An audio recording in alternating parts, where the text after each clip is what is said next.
Hi guys, and welcome back to Food Basics Reinvented. Fluffy on the inside with crispy and savory skin and topped with something delicious, this is what I call baked potatoes. And because baked potatoes make a perfect side with everything we serve, I'm gonna show you today how to take your baked potato game to the next level and make the most delicious baked potatoes you've ever tasted. Stay tuned.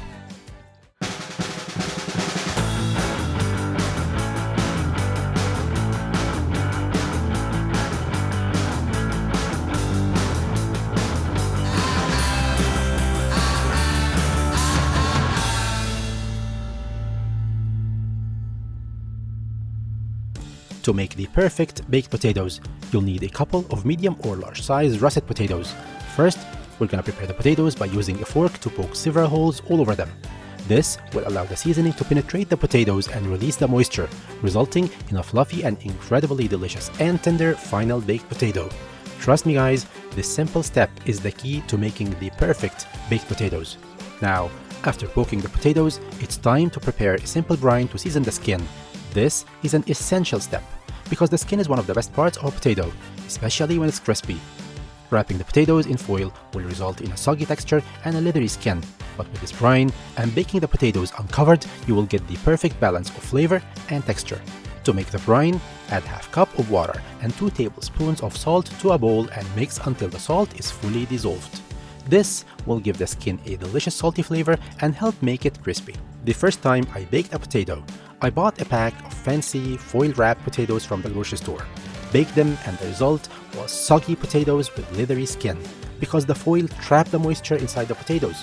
So I tried baking the potatoes in the microwave, which cooked the potatoes from the inside out, and the result was unevenly cooked potatoes with a weird and less desirable texture. With this method I'm showing you today, you will get the perfect balance of flavor and texture without buying expensive foil-wrapped potatoes or using the microwave to end up with a bad experience and a ton of frustration. Now that the salt has dissolved in the water and the potatoes are ready, it's time to coat them with the brine. Just flip them in the bowl for a few seconds until they are fully covered. To make sure that the potatoes cook evenly from all sides, including the bottom, place them on a tray with a mesh rack. The mesh rack will allow air to circulate around the potatoes, ensuring they cook evenly and the skin becomes crispy all over. This is a crucial step to make perfectly cooked and crispy baked potatoes. Once done, transfer them straight to the oven. Bake for about an hour at 450 degrees Fahrenheit. The high heat will help the skin become crispy and the inside will be fluffy and tender. One important thing to note about this recipe is that there's no need to preheat the oven before putting the potatoes in. Unlike pizza or other dishes that require a high initial heat, the potatoes can be placed in the oven and then the oven can be set to 400 degrees Fahrenheit. The potatoes are in the oven and now it's time to prepare the toppings. Today, I'm gonna show you 2 different ways to top your baked potatoes to cover different taste preferences. The first topping is a classic and easy option. It's just butter and sour cream, simple and delicious. The second option, which I'm gonna show you now, is more elevated. It's with goat cheese and some other seasonings that will take the flavor to the next level.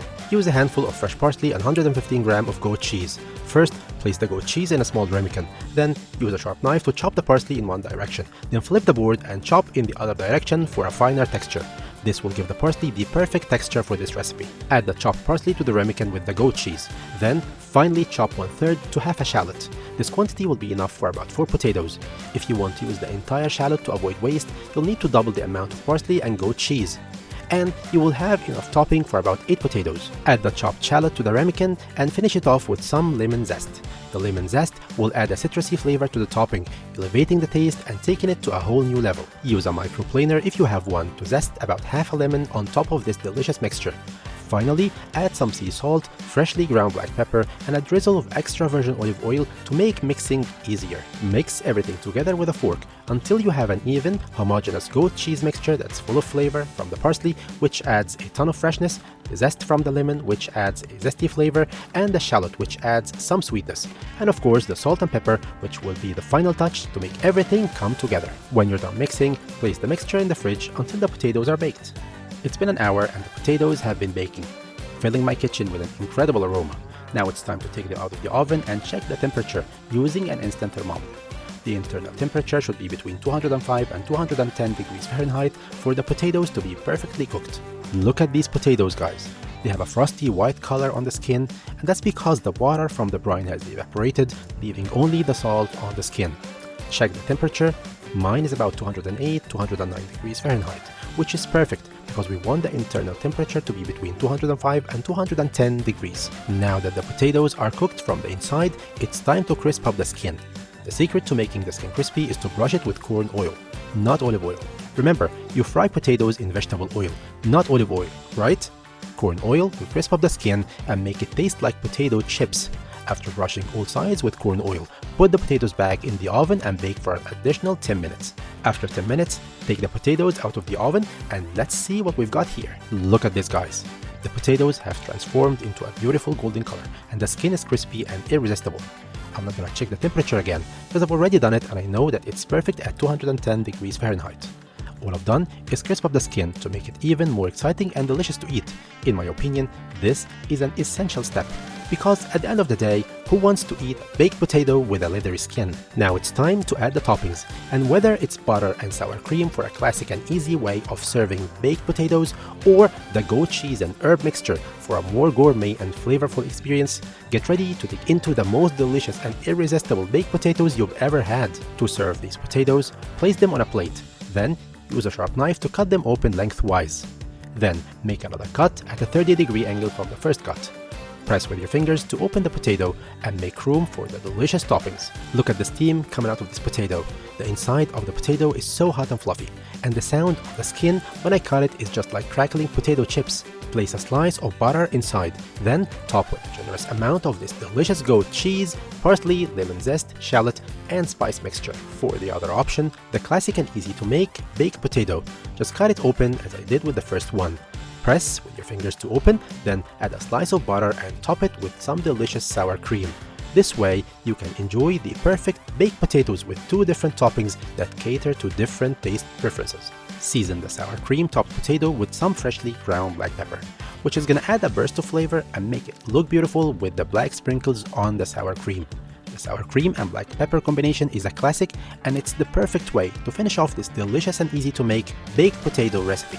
As a final touch, sprinkle some chopped parsley on the goat cheese topped potato to add a fresh pop of color and flavor. And maybe sprinkle some of those chopped parsley leaves on the plate to make it look beautiful and appetizing. The parsley will add a bright and fresh flavor to the dish and give it a beautiful presentation. And there you have it, guys, the most amazing and delicious baked potatoes two ways. Now it's time for me to dig in and enjoy these irresistible and delicious baked potatoes we've just made. Look at this, guys. The potato inside is so fluffy and creamy, and the butter has melted perfectly, creating a rich buttery flavor. The sour cream adds a tangy and fresh contrast to the potato, and the black pepper gives it a subtle hint of spice. Now let me take a bite of the skin. It's crispy and full of flavor. It's like eating a healthier version of potato chips. Now let me try the one with the goat cheese. I'm gonna take a bite with a little bit of everything at the same time. The crispy skin, the fluffy potato, and the rich and flavorful goat cheese, parsley, lemon zest, the shallot, and the spices. Wow, it's incredibly delicious. The tenderness of the potato pairs perfectly with the tangy and creamy goat cheese, and the herbs and spices add a complexity of flavor that takes this potato to a whole new level. I have to end this episode now to enjoy these delicious potatoes with a juicy steak. And trust me, guys, it's a combination you don't want to miss. I hope you enjoyed this episode of Food Basics Reinvented. Please try this recipe with both toppings and be sure to let me know your thoughts in the comments below or on Food Basics Reinvented Facebook and Instagram pages.